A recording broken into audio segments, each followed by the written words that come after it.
We're heading to Nashville, Tennessee, the heart of songwriting, to visit Vinyl Archaeology Studios and speak with founder Tom Vrem and his colleague Zach Seabolt.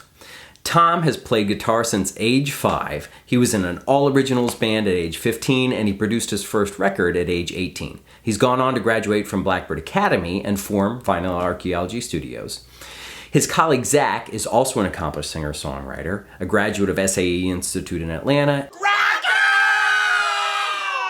So these guys are going to talk about the business of writing songs in Nashville and share their perspective. Take it away. What's the key to songwriting here? I think the key to songwriting in Nashville is collaboration, co-writing. That's the best way to network, because you can go up to somebody and say, you've done this, you could do this, but you got to show it off a little bit.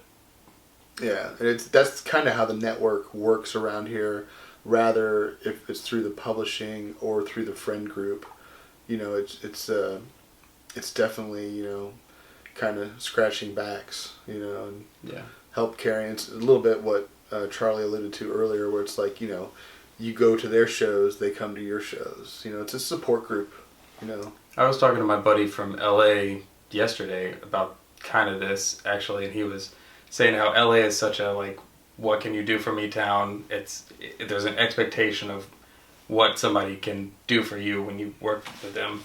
But he said Nashville, what he's noticed is it's a what can I do for you town. Like, you know, you scratch my back, I'll scratch yours. Yeah, there's a lot more natural camaraderie here, I think. Everybody's so nice too. Yeah, it's part of it. There's so many musicians. You know, Vince Gill's saying that, you know, your waiter is a better guitar player than you is not far off, even though he's a pretty awesome guitar player. But there's so many monster musicians in town. I don't even pick a night to go out anymore. It's just whenever it happens, I always find stuff that melts my face. You know, it's incredible players. Literally some of the best songwriters on the planet call Nashville home. I think that's indisputable at this point. Yeah, you know? You don't have to look too far to get your face melted. No. Nope. So tell me about the challenges of being a songwriter in Nashville and what people have to be wary of when they come here. There's definitely a little bit of, because the music business lives here, you have your sharks of sorts. And really, a lot of the people I run into these days, I tell them to, you know, stick to their own guns as much as they can. They'll come to a point where you do need help, where you need other people, but you have to be your best investment and your best manager and your best foot forward, because if you're expecting people to come to your door and to make you rich or to make you famous, it's not going to be that. You know, they're going to have their hand out well before you get anything. Yeah. And it's not, you know, I think a lot of times the first thing I want to tell the new person is, like, I hope this is what you really love. I hope this is really your passion, because it'll eat you alive if it's not. You should figure that out before you come here, for sure. So tell me about what songwriters need to be mindful of when working with guys like you, kind of the editing, production, recording. It's great when people show up ready, you know, when people actually have the song to an end point fruition wise. You know, I always tell clients that, you know, we want to get you to the finish line. It's really hard for us to get them to a finish line if the song is not finished. You know, there's people that will book days to record and have a bunch of song ideas versus finished songs. So I love it when they show up and they have it, you know, they have lyric sheets for every song. They have, you know, charts, whether it's Nashville charts or whatever, for every song. Because they should be giving them to us as well as any other musician that's playing on the session. It's a lot easier for us to make notes on and to follow through and to help with ideas. It helps the whole communication process immensely. Yeah, I would say being prepared, but then also not getting so married to your ideas that you're not letting the magic happen in the moment, you know. You got to come in with an open mind. If you have session players or whatever, they're going to add their own piece of magic to it that you probably weren't even expecting. So keeping an open mind is a really big part of working with somebody else and trusting them enough to see that they see your vision. Yeah, and they have to let the song evolve. You know, I've seen lots of artists in the past that's where they stopped their progression, was by being so stuck on a song where, like, I wrote this song 9 years ago, these are the lyrics. You know, it's like if you change one or two words, it makes it a little more pertinent, a little bit more soulful, might hit home a little bit more, but they're so, like, this is how I wrote it 9 years ago, and I've played it, 1,000 times live this way, so that's how it is. And it's like, well, it's not living in your CD or vinyl yet, so, it's, you can let it evolve. Don't have to stay in the box. What are some other common mistakes songwriters make when they're working with you in studio?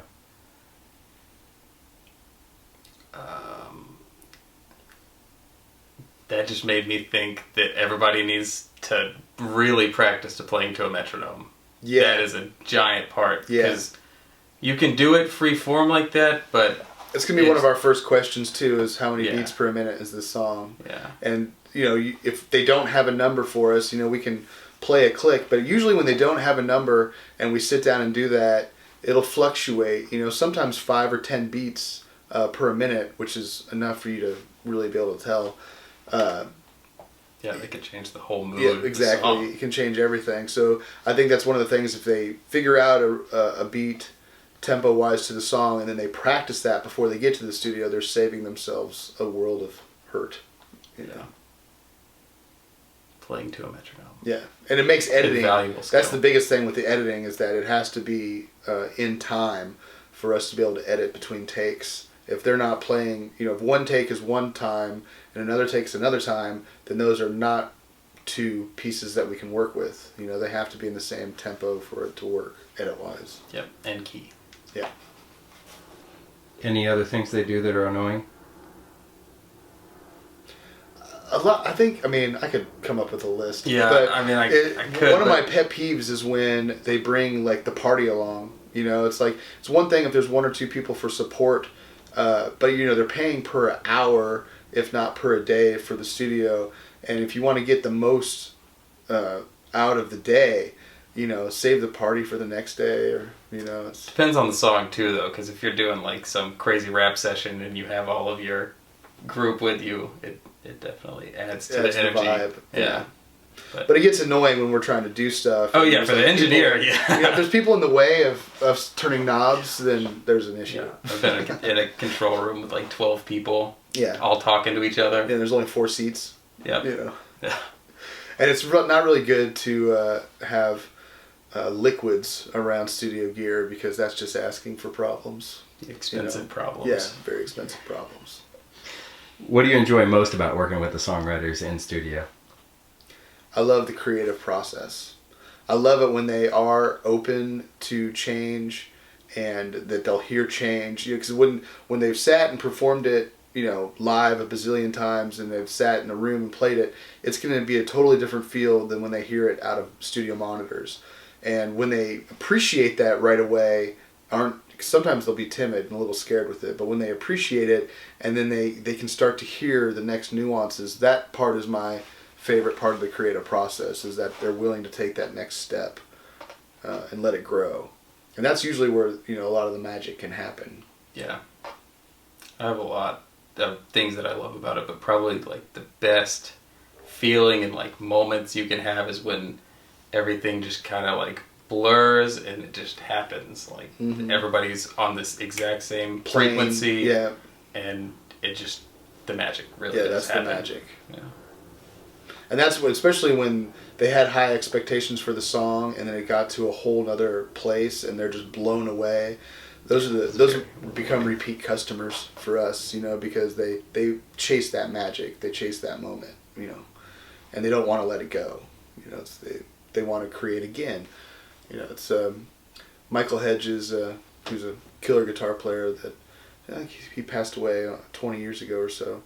I got to meet him, and one of the things that he said to me, I gave him a CD, and I just got done recording another one, but we hadn't got our CDs back, and I was like, I wish I had my newest CD to give you, but I have my old one. And he goes, anytime you get done recording a CD, you're ready for the next one. That's just part of being an artist, is when you get done with one thing, you're hungry for the next immediately. And that's, anytime I see that with someone, that's when I know they're a true artist. They're hooked. All right. Tell us about your studio and the work you do here. Well, I mean, primarily most of the stuff we do on the bigger sessions is out of Blackbird or Sound Emporium.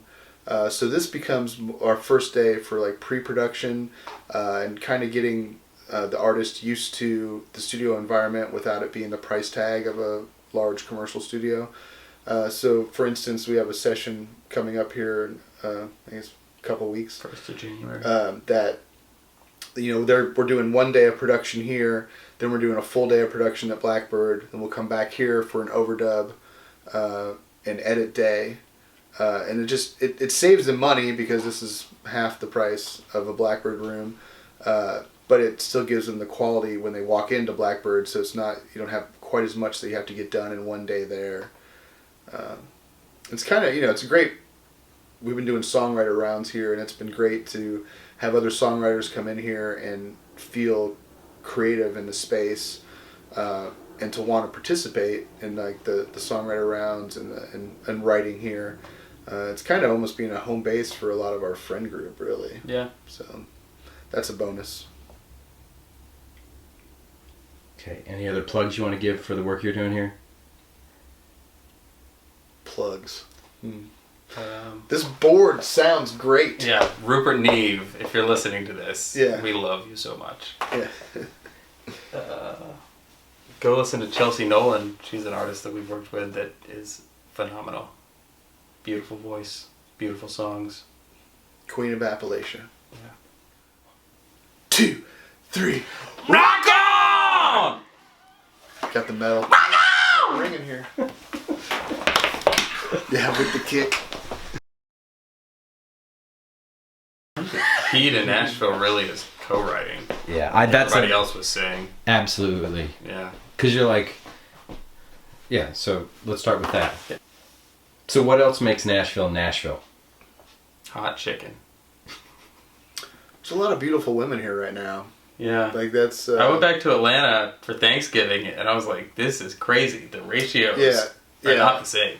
And there's times when I'm downtown. We're about 6 minutes from downtown here, and there's times when I go downtown, and it's literally like a 20-to-1 ratio of women to men. Even the parties that we have here, it's always, most of the time, it's more girls than guys. Yeah. It's kind of works that way. It's weird. Yeah, and we're both single. Yeah. How's that happen? I don't know.